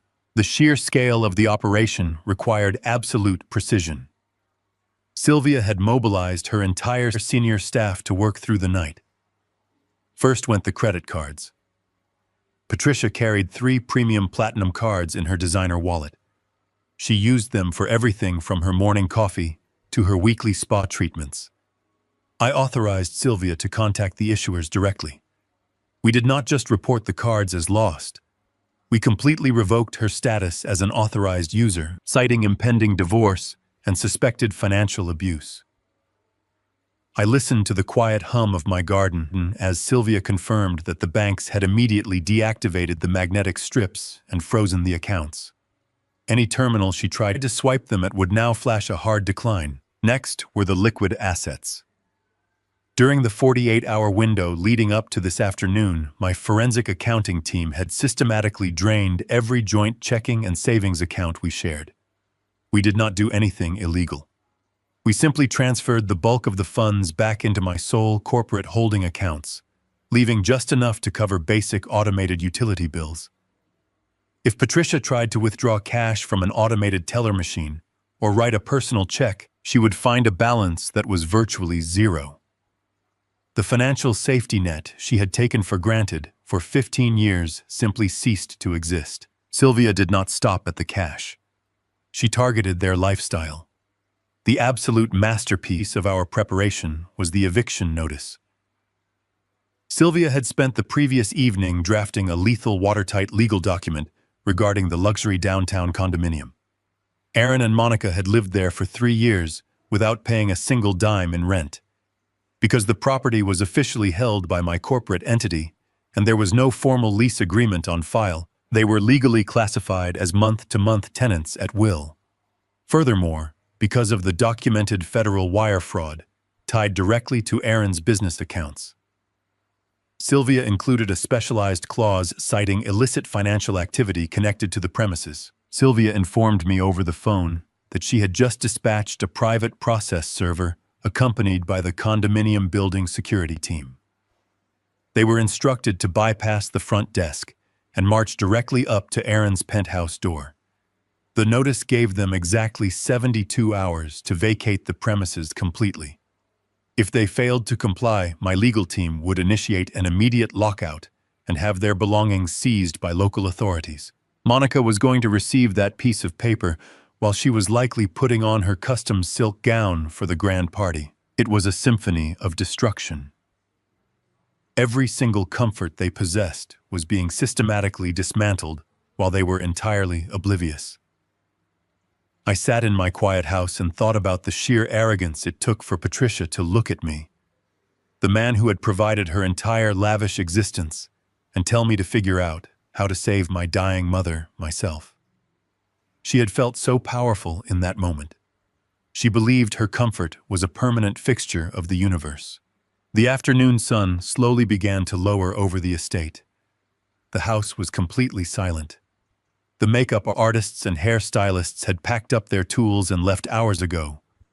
The remnants of Patricia's frantic preparation were scattered across the master bedroom suite. Discarded designer clothing, half-empty champagne flutes, and expensive cosmetics littered the vanity. It looked like the aftermath of a chaotic celebration, a party that had ended before it even truly began. I walked upstairs and stood in the doorway of the master bedroom. I looked at the mess she had left behind. For 15 years, I had tolerated this kind of careless entitlement. I had paid the maids to clean up after her. I had paid the bills she racked up without a second thought. I had bought the illusion of a happy family because I thought it was the right thing to do. But looking at the wreckage of her vanity now, I felt absolutely nothing but a profound, sterile emptiness. I walked over to her side of the massive walk-in closet. I did not touch her clothes or her expensive handbags. I simply stood there and observed the physical manifestation of her greed. Hundreds of thousands of dollars in silk, leather, and cashmere hung on velvet hangers. All of it was purchased with my hard-earned logistics money. All of it was worn by a woman who thought I was nothing more than an aging fool whose mind was ripe for the taking. I turned my back on the closet and walked downstairs, leaving that chapter of my life behind me forever. I went into the kitchen and made myself a fresh cup of coffee. I checked the digital clock on the oven. It was approaching 3 in the afternoon. The commercial lending institution would have processed Sylvia's emergency affidavit of fraud by now. The federal banking networks operate with ruthless speed when $500,000 of fraudulent collateral is involved. The automated systems would be locking down Aaron's corporate destination accounts, freezing the funds in place pending a full criminal investigation. At the museum, vendors would be running their final authorizations for the party. The catering company would be trying to process the deposit for the imported caviar and the premium champagne. The lighting technicians and the string quartet would be demanding their final checks before the event officially started. Aaron would be handing them his sleek corporate card, expecting it to clear instantly, unaware that his financial blood supply had been completely severed. The coffee was hot and bitter. I took a slow sip and carried my mug out to the sunroom. The light was golden and heavy, pouring through the large glass windows and warming the tile floor. I sat in my favorite armchair, the exact one my mother had been sitting in when she could not catch her breath. The memory of her gasping for air no longer filled me with panic. It filled me with absolute cold clarity. I placed my mobile phone on the small glass table next to my chair. The screen was dark. The volume was turned all the way up. I had spent 48 hours working in the shadows, orchestrating a financial collapse, so precise and so devastating that it would be studied in law school classrooms. I had severed the arteries. I had locked the doors. I had filed the federal fraud alerts. The trap was officially sprung. Now there was absolutely nothing left to do but wait for the impact. I settled back into the cushions, took another sip of my coffee, and watched the silent screen of my phone waiting for the first domino to fall. The morning air was crisp and smelled of damp earth and blooming jasmine. I sat at the wrought iron table on the back patio with the early sun warming the back of my neck. It was a beautiful Friday morning. The estate was so quiet you could hear the distant hum of bees moving through the flower beds. There were no makeup artists running up the stairs today. There were no delivery drivers dropping off designer garment bags. It was just me, the quiet garden, and the steaming pot of dark roast coffee resting on the table. Across from me sat my mother. Evelyn was bundled in a soft woolen shawl, but the color had completely returned to her cheeks. The terrifying pallor from the hospital was gone, replaced by the sharp, alert energy that had defined her for 93 years. The doctors had released her with strict orders to rest, but Evelyn had never been a woman who enjoyed doing nothing. She insisted we bring the old wooden chess set out to the patio. She said the fresh air would do her heart more good than sitting in a stuffy bedroom. I watched her frail, wrinkled hand hover over the chessboard. She tapped her index finger against the top of a carved wooden knight, calculating her next move. She had taught me how to play chess when I was 10 years old. She used to tell me that a good player reacts to the board, but a great player forces the board to react to them. It was a lesson I had carried into every corporate boardroom, every union negotiation, and ultimately into the dismantling of my own marriage. "You are distracted, Leon," she said, her voice raspy but firm. She moved her knight, cleanly capturing one of my pawns. Her eyes flicked up to meet mine. They were bright and knowing. "You have not touched your coffee in 10 minutes, and you just sacrificed your bishop for absolutely no reason." I looked down at the board. She was right. I had left my flank completely exposed. I smiled a genuine warm smile and took a sip of the cooling coffee. "I suppose I have a lot on my mind today, Mom," I replied softly. Evelyn leaned back in her chair and pulled the shawl tighter around her shoulders. She did not ask me about Patricia. She had not asked about her daughter-in-law since she collapsed in the sunroom earlier that week. My mother had always possessed a terrifyingly accurate intuition when it came to people. She never openly criticized Patricia or Aaron, but I knew she saw right through their expensive clothes and hollow pleasantries. She knew they tolerated her existence only because she was attached to my wallet. "Whatever you are building." "Leon," she said quietly, looking out at the manicured lawn. Make sure the foundation is solid. You have spent your whole life taking care of people who only know how to take. It is all right to finally build a wall. Her words hit me with profound weight. I reached across the table and placed my hand over hers. The foundation is solid, Mom. I promise you, no one is ever going to treat you as a burden again. The walls are already built, and the doors are securely locked. She nodded slowly, accepting my promise without needing the messy details. She returned her focus to the chessboard, moving a rook with deliberate precision. We played the rest of the game in comfortable, absolute silence. It was the kind of peace I had not felt in 15 years. There was no performative conversation required. There was no need to pretend everything was perfect. It simply was. As we sat there in the golden morning light, my mind drifted to the city. I pictured the massive glass atrium at the museum. Right now, the sun would be beating down on the empty event space. Aaron would be pacing the floor in his expensive suit, shouting at lighting technicians and demanding that the ice sculptures be perfectly centered. Patricia would be sitting in a high-end salon chair, sipping complimentary champagne, while an entire team of stylists worked on her hair and makeup. Monica would be picking up her custom gown, preening in the mirror. They would be vibrating with arrogance, entirely convinced that they had conquered the world. They had no idea that the ground beneath them no longer existed. They were walking on air, totally unaware that financial gravity was about to pull them down. I imagined the exact moment the catering manager would run Aaron's corporate card for the final deposit. I pictured the confusion on Aaron's face when the terminal flashed a hard decline. I envisioned Patricia handing her platinum card to the salon receptionist, expecting a seamless transaction, only to be told the account had been seized by the fraud department. I looked at my mobile phone resting on the edge of the iron table. The screen was black. The battery was fully charged. I had turned the ringer volume all the way up, ensuring that even over the sound of the garden breeze I would not miss a single notification. The quiet was almost intoxicating, but I knew it was fragile. It was the deep, heavy silence that always precedes a catastrophic storm. The pressure was building in the atmosphere, dropping rapidly as the invisible forces I had unleashed the day before gathered immense speed. "Checkmate," my mother announced, pulling me back to the present. I looked at the board. She had cornered my king flawlessly, cutting off every single avenue of escape with just a handful of calculated moves. I chuckled, tipping my wooden king over onto the board in surrender. "You still have no mercy, Mom." She smiled, a gentle, weathered curve of her lips. "Mercy is for people who ask for forgiveness, Leon.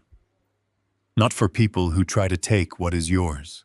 I leaned back in my chair and looked up at the clear blue sky. She was absolutely right. The morning stretched on quiet, warm, and perfect. The coffee was rich and the air was sweet. I closed my eyes and simply breathed, enjoying the final moments of tranquility. The trap was laid, the pieces were moved, and now the endgame was completely out of my hands. All I had to do was sit in the sun and wait for the ringing to start. The first vibration against the glass table shattered the morning peace. I looked down at my phone. The screen illuminated the shaded patio, flashing with my wife's name. Patricia. I did not reach for it. I did not mute it. I simply watched the caller identification pulse over and over until the screen went dark and the call rolled to the automated answering service. 10 seconds later, the screen lit up again. Patricia. Again, I let it ring. Evelyn looked up from the chessboard, but she said absolutely nothing. She just folded her hands in her lap and watched me. A small notification icon appeared on the screen indicating a new voicemail. I reached forward, tapped the icon, and placed the phone on the center of the table. I engaged the speakerphone. I wanted the sound of her unraveling to fill the open air. "Leon, pick up the phone." Patricia's voice echoed from the small speaker. She sounded deeply annoyed, the kind of casual irritation she reserved for minor inconveniences. "I am standing at the reception desk of the salon." My Platinum card just declined. The machine said to contact the issuer. They obviously flagged my account for fraud because I paid for the luxury champagne upgrade this morning. Call the concierge line and clear the hold immediately. I am holding up the line, and it is incredibly embarrassing. Call me back. The automated voice chimed to indicate the end of the message. I took a slow sip of my coffee. The flavor was exceptionally rich. Before I could even set my mug down, the phone began to vibrate again. This time it was Aaron. I let it ring out. The voicemail notification chimed a minute later. I tapped the speaker button. "Leon, hey, it is Aaron," my stepson said. His voice was forced into a tight professional register, but the underlying tremor of panic was unmistakable. "Listen, I need you to call me the absolute second you get this message. I am at the museum venue. The catering director just tried to run my corporate card for the final $20,000 deposit, and it threw a hard decline. I called the bank, and the automated system said my corporate account is under a restricted security freeze. I need you to wire the funds from your primary account right now, so they do not start packing up the caviar stations. Call me." I looked at my mother. She simply raised an eyebrow and took a sip of her tea. The dominoes were not just falling, they were taking the entire table down with them. Over the next 40 minutes, my phone transformed into a relentless beacon of panic. The calls came in rapid succession, overlapping each other in a frantic wave. By the time I finished my coffee, I had 12 new voicemails. I played them sequentially, letting the narrative of their destruction unfold in real time. Leon, Patricia screamed in voicemail number 4. The casual annoyance was completely gone, replaced by raw humiliation. "Why are you not answering your phone?" I tried my second Platinum card. I tried the Gold card. Every single piece of plastic in my wallet is coming up with a terminal block. The salon manager is looking at me like I am a criminal. I owe them $1,800 for the bridal party styling, and they are threatening to call mall security. "Pick up your phone." Voicemail number 6 was Aaron again. He was no longer trying to sound professional. He was hyperventilating. "Leon, where are you? The event coordinator just cornered me. Not only did the catering card decline, but the checks I wrote yesterday for the lighting technicians just bounced. They said my account does not even exist on the ledger anymore. I called the commercial lending branch. The agent told me my $500,000 loan is under active federal investigation for wire fraud. "What did you do? Did your holding company flag the transfer? Fix this right now." The string quartet is literally packing their instruments into their vans. The sheer terror in his voice was beautiful. He was standing in a massive glass atrium surrounded by melting ice sculptures, watching his entire fake tech empire disintegrate before his very eyes. The vendors he had treated like peasants were now turning on him, demanding payment from accounts that Sylvia had locked away in a federal vault. Voicemail number 9 was Patricia. She was crying. It was not her usual manipulative weeping. It was the ugly, suffocating sobbing of a woman who had just realized the floor had vanished beneath her feet. "Leon, please," she gasped, her voice echoing as if she was hiding in a public restroom. "I am locked in the salon bathroom. They will not let me leave. I called the credit card issuer myself, and the representative told me I am no longer an authorized user on any of your accounts. They said the primary account holder revoked my privileges due to suspected financial abuse. What is happening? You have to come down here and pay them. Please, Leon, people are staring at me." I leaned back in my chair. The sun was rising higher, casting bright, warm light across the patio stones. I pictured Patricia cowering in a tiled bathroom, clutching her useless designer bag, terrified of the salon staff she normally ordered around like servants. She had treated my mother like a filthy burden just days ago. Now she was the one trapped and utterly helpless. Voicemail number 12 was Aaron again. He was screaming so loudly, the audio distorted. "They are pulling the lighting rigs." "Leon, the museum director is standing right in front of me with building security. They ran a background check on my corporate entity after the payments bounced, and they saw the federal fraud alert. They are kicking us out of the venue. My VIP guests arrive in 3 hours, and the museum is terminating the event. Contract for illicit activity.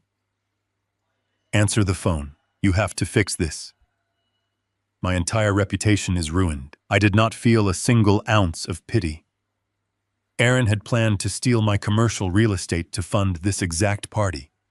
He had planned to leverage my life's work so he could drink champagne and pretend to be a genius.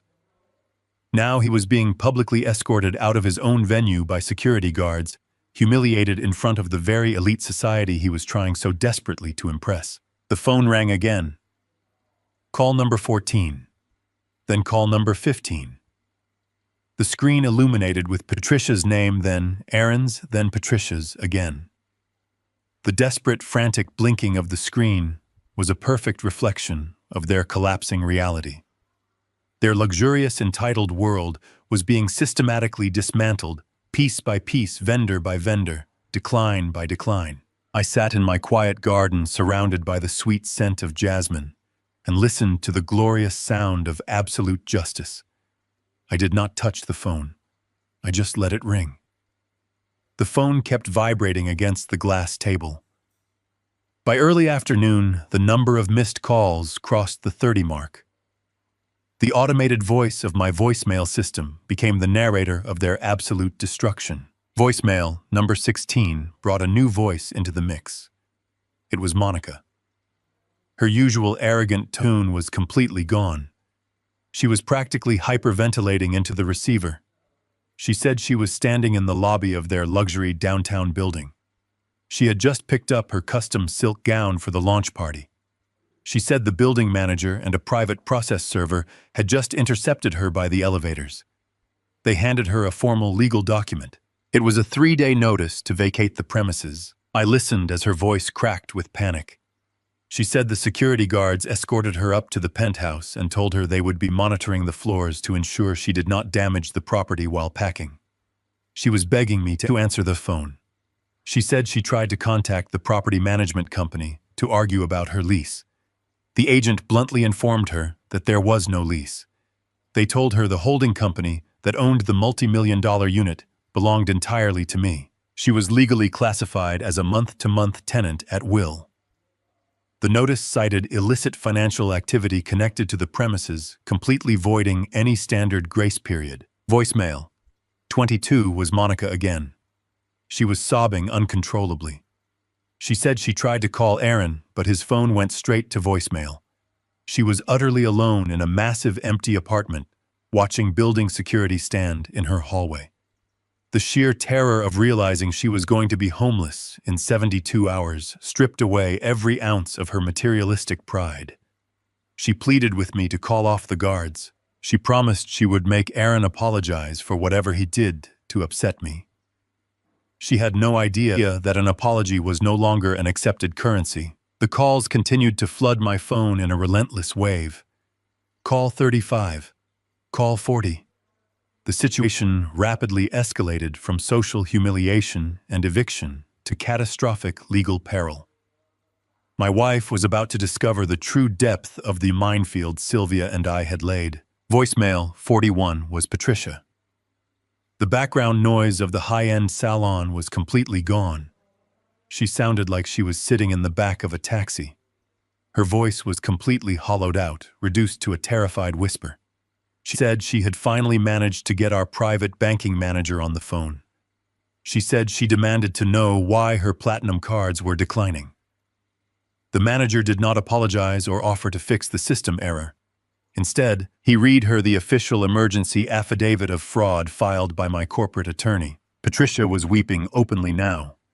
It was a deep, guttural sound of pure, unadulterated terror. She told the voicemail that the bank had permanently locked her out of every single financial portal.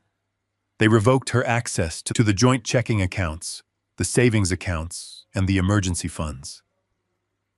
But that was not the part that broke her. She choked on her own tears as she explained that the bank manager transferred her to the fraud department. The fraud investigator informed her that the $500,000 commercial loan she secured for Aaron had been flagged for federal wire fraud. They told her the collateral she used my primary harbor warehouse was secured with a forged durable power of attorney. The lending institution had officially contacted federal authorities to report the stolen funds. Voicemail 48 was Patricia begging for mercy. She said the bank advised her to retain criminal defense counsel immediately. She realized the meticulous paper trail of her forged signatures. The false medical claims and the illegal wire transfers was now in the hands of federal investigators. The arrogant woman who had packed her designer bags for a spa weekend, while my mother suffered a cardiac episode, was now crying so hard she could barely form coherent sentences. She pleaded with me to call the bank and tell them it was all a massive misunderstanding. She begged me to withdraw the affidavits. She said she would do anything I wanted, sign any document, and agree to any terms if I just stopped the federal investigation. She promised she would make Aaron return the money completely, forgetting that Aaron's corporate accounts were already frozen tight by the very same fraud alerts. Total structural meltdown had been achieved. They were trapped in a burning house with all the doors locked from the outside. I sat in the sunroom and listened to her beg. I took another slow sip of my coffee. I felt absolutely nothing for her. She had tried to steal my life work. She had planned to lock me in an out-of-state psychiatric facility. She had treated my fragile mother like a filthy burden. She believed her comfort was a permanent right, and my wealth was her personal playground. Now she was facing the exact brutal consequences of her own boundless greed. The legal trap Sylvia and I built had snapped shut with flawless precision. Every financial artery was severed. Every stolen asset was frozen. Their lavish lifestyle was evaporating into thin air, leaving them with nothing but impending federal charges and eviction notices. I placed my phone back on the glass table and watched the screen light up one more time. The 51st call was coming through. It was time to finally answer. The screen illuminated one more time. The number 51 flashed in my mind. It was a nice, even number to end a 15-year marriage on. I reached across the glass table. The metal casing of the mobile device was warm from the morning sun. I swiped the green icon and brought the small speaker to my ear. I did not offer a greeting. I just listened to the dead air connect. Patricia shrieked my name. Her voice was not just a loud cry. It was the primal, ragged shriek of a cornered animal. She was gasping for air between her words. The background noise sounded like she was standing in the middle of a busy city intersection, with cars honking and pedestrians rushing by. She begged me to tell her I was there. She demanded to know what was happening. She shrieked that the bank was talking about federal fraud charges and that the police were going to arrest her son. She babbled incoherently. Her sentences collided into one another in a frantic rush of pure terror.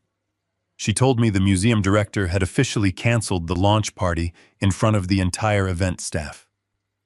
She said Aaron was sitting on the curb outside the venue with his head between his knees because the private security guards had physically removed him from the premises. She said Monica was packing her bags in tears because the eviction notice gave them barely any time to leave, and they had absolutely nowhere to go. She said people she knew from the country club were walking past her on the sidewalk and watching her cry. Her public image, the only thing she truly cared about, was disintegrating in real time. She begged me to call my corporate attorney. She pleaded with me to contact the federal investigators and tell them that I had authorized the $500,000 loan. She wanted me to tell the authorities that I had given her explicit permission to use the harbor warehouse as collateral.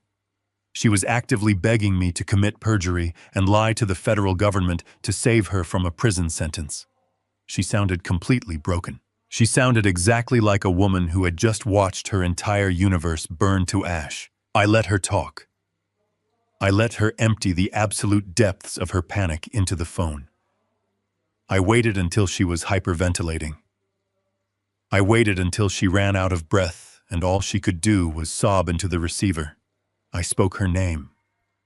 My voice was a low, smooth rumble. It was completely devoid of anger, pity, or sympathy. I sounded like I was discussing the weather or reading a grocery list. I told her to take a very deep breath and listen to me carefully. She stopped crying for a fraction of a second. She pleaded with me again. She promised she would do anything I wanted. She promised she would sell everything she owned and make Aaron pay back every single penny if I just called the bank and told them it was a massive misunderstanding. You locked the bottom right drawer of your mahogany desk, Patricia, I told her. The silence on the other end of the line was immediate and absolute. The chaotic street noise in the background seemed to fade away entirely. I could practically hear her heart stop beating inside her chest. The realization of what those words meant hit her like a physical blow. I continued speaking in that same slow, measured tone. I told her that she bought cheap hardware. I told her it took me less than 30 seconds to pick the brass cylinder. I told her I found her black leather ledger and the printed bank authorization forms. I told her I saw the digital overlay she created to forge my signature perfectly onto the transfer requests. I told her I knew exactly how she stole $200,000 to fund her son and his failing technology company. I told her I knew she walked into a secondary commercial lending firm and leveraged my harbor warehouse with a fabricated durable power of attorney. I told her I knew absolutely everything about her financial crimes. She tried to speak, but the sound that came out of her throat was just a wet, trembling gasp. She tried to deny it. She stammered that I did not understand the situation. I cut her off. I told her I understood the situation perfectly. I told her I also found the printed emails between her and her son tucked inside the ledger. I told her I read the detailed step-by-step instructions on how she planned to hide my keys and misplace my mail. I told her I read her timeline for gaslighting me into an early grave. I told her I knew she planned to hire a private doctor to declare me mentally unfit so they could seize my commercial real estate portfolio. I told her I knew she planned to lock me away in a quiet, out-of-state psychiatric facility so she could finally breathe. She began to wail. It was a pathetic, broken noise that echoed through the small speaker. She cried that they were just talking and that they were just stressed from the business. She swore she would never actually do that to me. She swore that she loved me and that I was her husband. She begged me to remember the 15 years we spent together. She cried that the authorities were going to put Aaron in a federal penitentiary and take everything they had built. She said she was standing on the street with absolutely nothing to her name. She begged me to save them. She begged me to help them. I sat back in my chair and looked across the patio.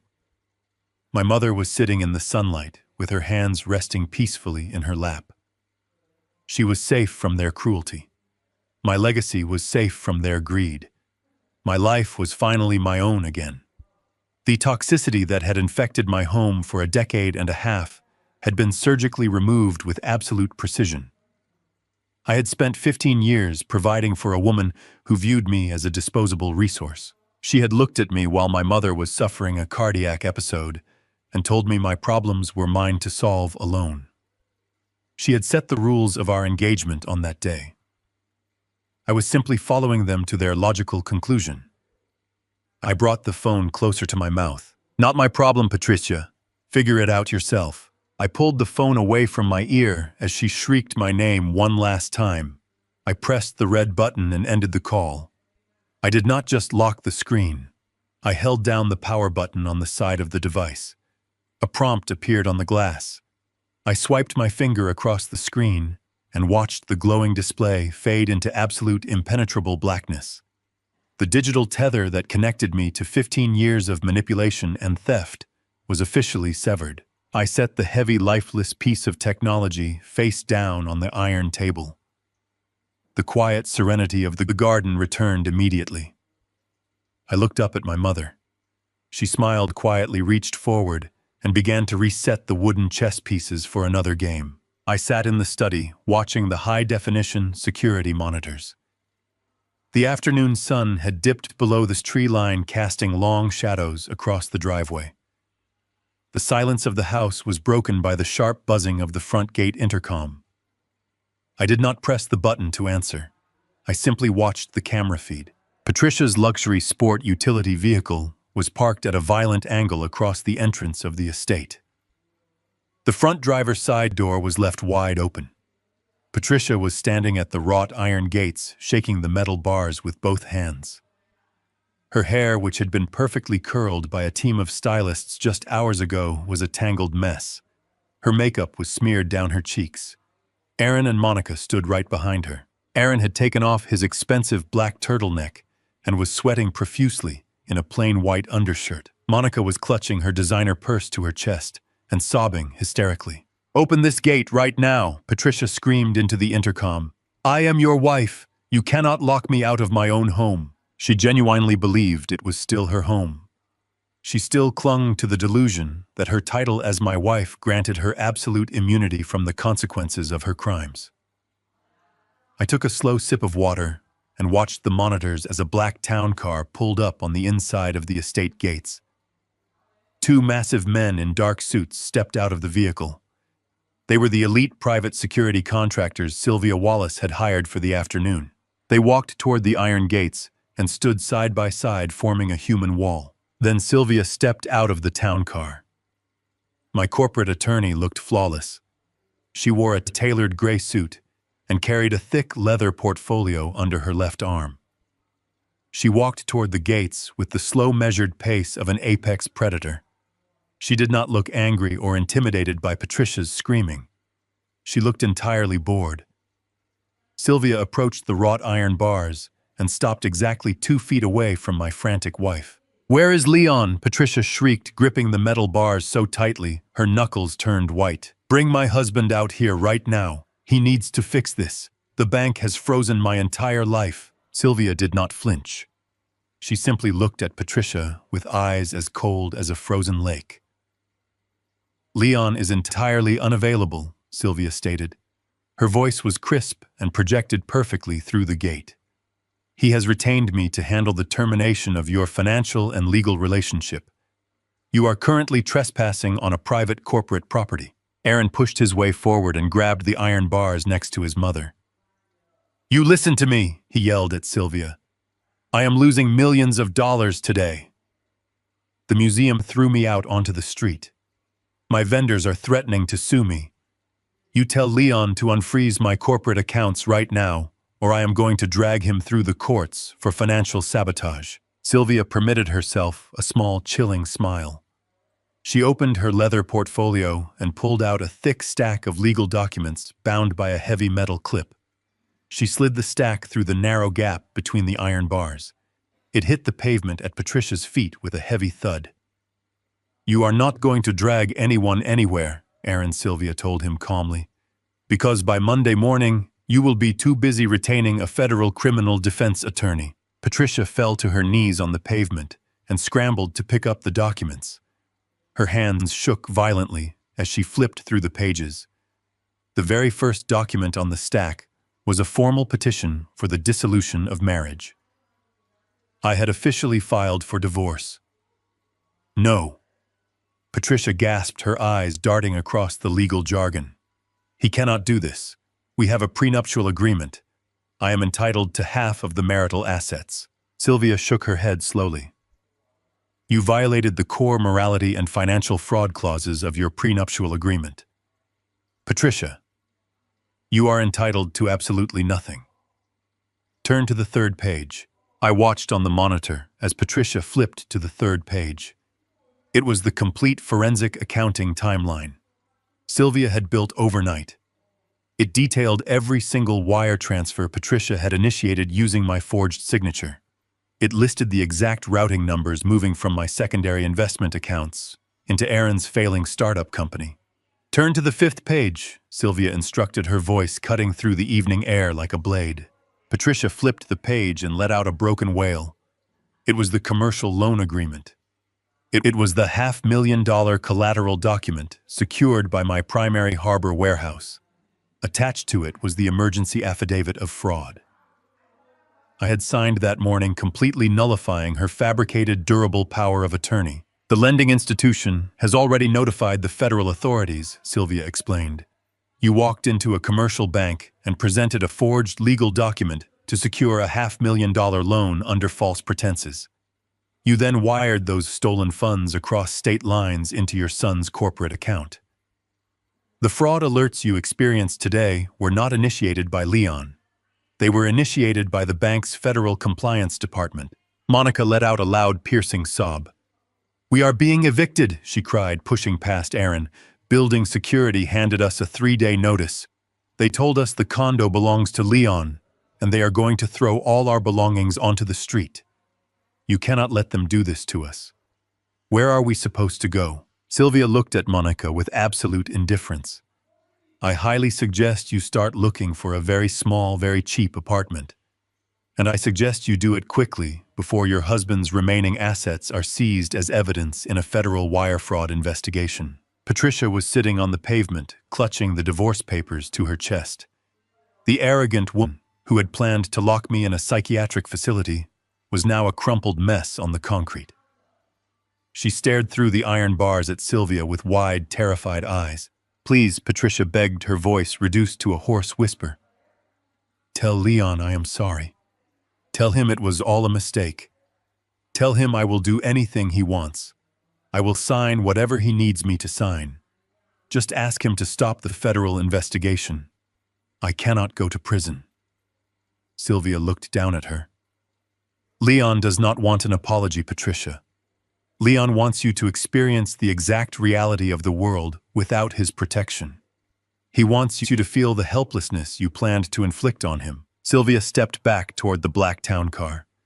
She turned to the 2 massive security contractors standing by the gate. "If these individuals do not vacate the perimeter of this estate, in exactly 60 seconds, she ordered, "you are to contact local law enforcement and have them arrested for criminal trespassing." Sylvia got into the town car, and the tinted windows rolled up. The security guards stepped forward and crossed their arms, staring down at Patricia, Aaron, and Monica. I sat in my quiet study and watched the monitors as my soon-to-be ex-wife slowly gathered her forged documents from the pavement. Aaron was pacing back and forth, running his hands through his hair in a state of total panic. Monica was weeping against the side of the luxury sport utility vehicle. They were entirely broken. The fortress of wealth and privilege they had stolen from me was officially sealed off. They climbed back into the vehicle and slowly reversed down the driveway, disappearing into the darkening street. I turned off the monitors and walked out of the study, feeling lighter than I had in 15 years. I did not stay in the study. I turned away from the security monitors and walked down the grand staircase. I opened the heavy oak front doors. The cool evening air washed over me as I stepped out onto the expansive front porch. Patricia saw me immediately. The moment her eyes locked onto mine, whatever remaining shred of pride she held completely evaporated. She pushed past the private security guards and practically threw herself against the wrought iron gate. "Leon," she sobbed loudly. Her voice was wet and desperate. "Please, you have to listen to me." I was terrified. I was just trying to protect my son. "You do not understand how hard it is to watch your child struggle. I made a mistake, but I did it out of love. We are your family." She was playing the victim. It was the exact same manipulative tactic she had used for 15 years to excuse every selfish decision she ever made. She wanted me to look at her tears and forget the absolute cruelty of her actions. I walked slowly down the stone steps. I stopped a few feet from the gate, standing right beside Sylvia. I looked down at the woman I had shared a bed with for a decade and a half. "You did not do this out of love, Patricia," I told her. My voice was perfectly flat and carried across the quiet evening air. "You did this out of pure, unfiltered greed.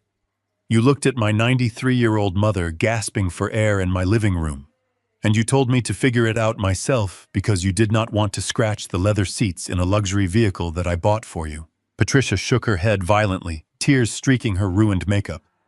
"No, Leon, please. I was stressed. I was not thinking clearly. You know I love Evelyn."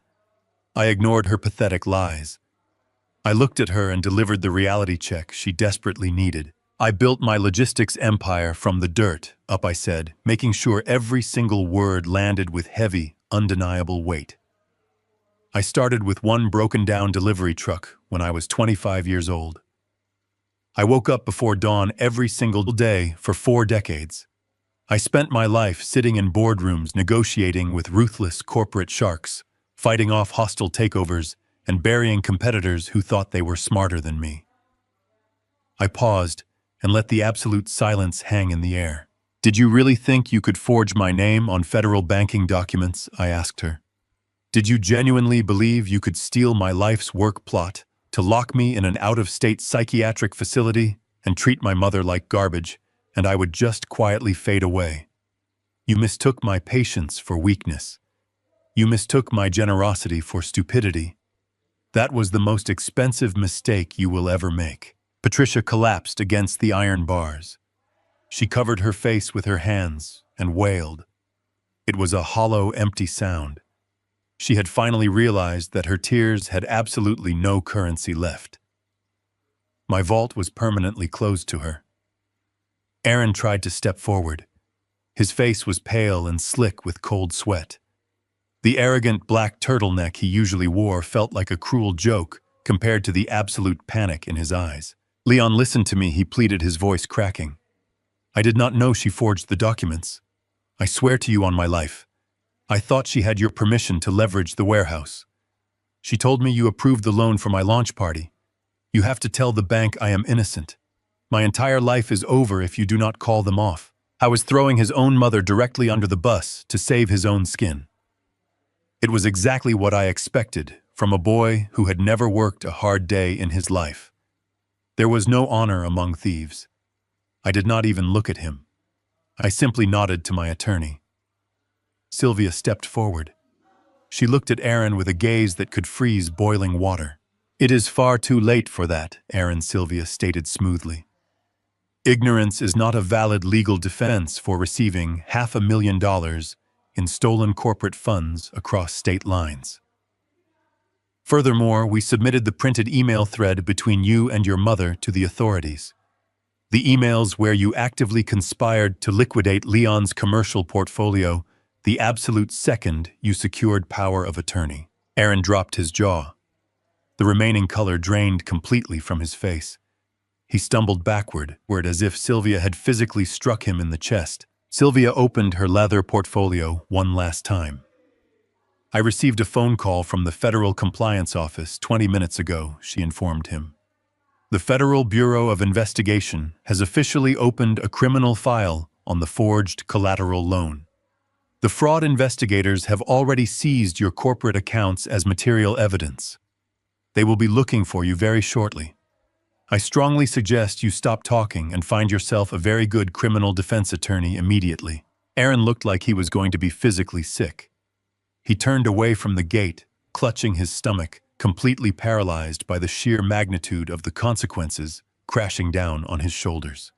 Monica was standing near their sport utility vehicle, staring at her husband with absolute disgust. The illusion of his success was entirely shattered. He was not a tech genius. He was a fraud facing federal prison, and she was an accomplice losing her luxury lifestyle. Monica did not try to comfort him. She realized she had tied her life to a sinking ship, and the superficial bond they shared was dissolving the second the money vanished. I looked at Patricia one last time. She was still kneeling on the pavement, clutching the divorce papers to her chest, whispering my name over and over again like a broken record. There was no satisfaction in watching her suffer. There was only the clean, sterile relief of removing a poison from my life. "You wanted to inherit my empire, Patricia," I told her quietly. "Instead, you inherited the exact reality you created. Do not ever come near my mother or my property again." I turned my back on them.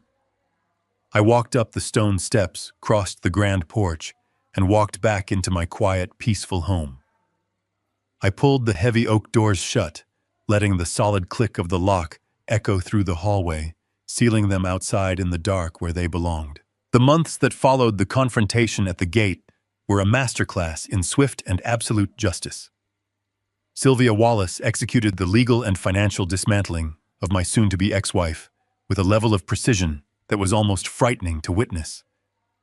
Patricia tried to hire her own aggressive divorce attorneys, promising them a massive payout from my estate.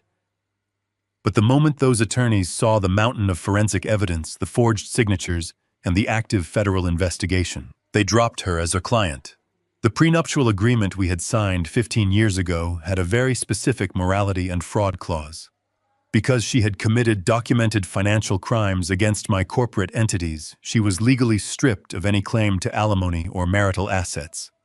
She walked away from a 15-year marriage with absolutely nothing but the clothes she had managed to pack. Erin faced a destruction that was even more severe. Zenith Innovations folded within a matter of days. Once the federal banking authorities froze his accounts and the museum publicly threw him out, his remaining investors panicked and pulled their backing. He was buried under an avalanche of civil lawsuits from unpaid vendors, angry catering companies, and furious event planners. But the civil suits were the least of his problems. The federal wire fraud investigation consumed his entire existence.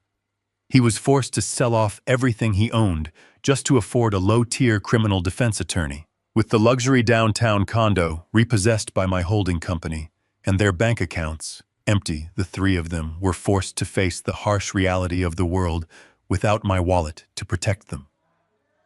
They moved into a cramped, cheap two-bedroom apartment on the industrial side of the city. It was the exact opposite of the lavish lifestyle they believed was their permanent birthright.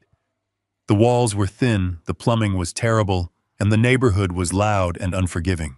I did not have to lift a finger to punish them further, because they ended up doing it to themselves. My private security team kept a distant eye on them for the first few weeks, just to ensure they did not try to retaliate against my estate.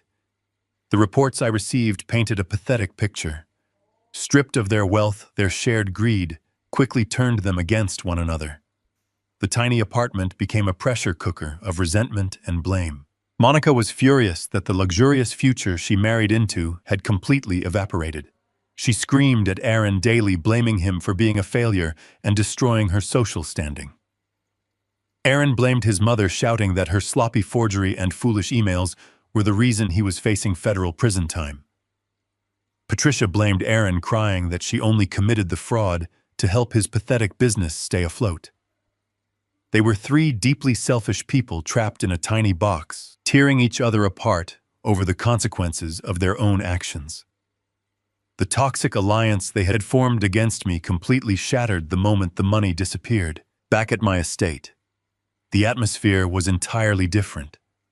The house felt incredibly light and expansive. The lingering scent of heavy perfumes and the chaotic energy of entitlement had been scrubbed clean from the walls.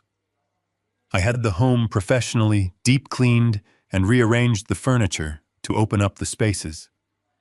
I felt like a man who had been carrying a heavy backpack for a decade and a half and finally set it down. I spent my days focusing on the things that truly mattered. I managed my commercial real estate portfolio with a renewed energy, knowing my legacy was completely secure. But more importantly, I spent my time with the woman who actually deserved my love and protection. It was a warm Sunday afternoon in late spring. The sky was a brilliant cloudless blue. I was walking along a paved path in the city botanical garden, pushing my mother in her transport wheelchair. The air smelled of blooming cherry blossoms and fresh earth. Evelyn was wearing a light yellow sweater, looking vibrant and completely at peace. She was pointing out the different varieties of roses and telling me stories about the garden she used to keep when I was a little boy. I listened to her voice and felt a profound sense of gratitude. I had successfully amputated the cancer from my life. I had protected my mother from people who viewed her as a filthy burden. I had secured my life work from domestic predators who thought they could simply take whatever they wanted. We stopped near a large stone fountain. The water cascaded down in a smooth musical rhythm. Evelyn reached up and patted my hand where it rested on the handle of her wheelchair. She did not say anything about Patricia or the past. She just smiled at the bright sunlight reflecting off the water. I smiled back at her, taking a deep breath of the clean, fragrant air. I was 71 years old, wealthy, unburdened, and completely free. The storm was over, and the rest of my life was finally mine to enjoy. Looking back on everything that happened, I learned a vital lesson about the true nature of family and love, generosity. Without boundaries only breeds entitlement, and respect cannot be purchased with a comfortable lifestyle. I spent 15 years believing that providing financial security would create a happy home, but it only attracted predators who viewed my kindness as weakness. True family is not determined by marriage certificates or shared addresses. It is built on mutual respect and unwavering loyalty. Sometimes the most profound act of self-care is walking away from the people who only value you for what you can give them. Please let me know in the comments below if you have ever had to set hard boundaries with toxic family members, and remember to subscribe.